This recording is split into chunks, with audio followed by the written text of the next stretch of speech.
Orang aku baru tahu gini cara nak kupas limau bali. First, potong kat bahagian atas dia. Potong bahagian habis. Merah isi dia. Kat bawah ni kau buat satu potongan tapi tak putus. Dan kemudian barulah kita buat dia punya lain kat tepi nak kupas dia.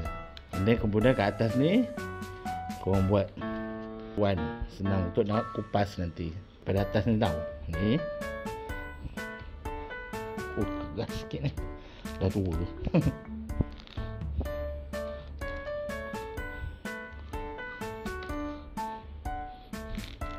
Cantik. Lepas tu barulah kau kupas yang bawah ni. Tengok kan, dah cantik isi-isi dia tu. Lepas tu tepi-tepi dia ni kau kemaskan lah.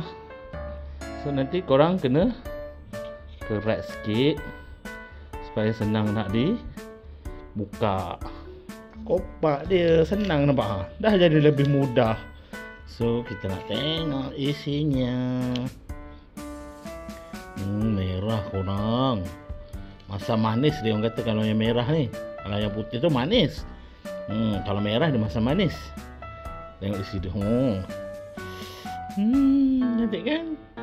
Sedapnya. Boleh dah makan.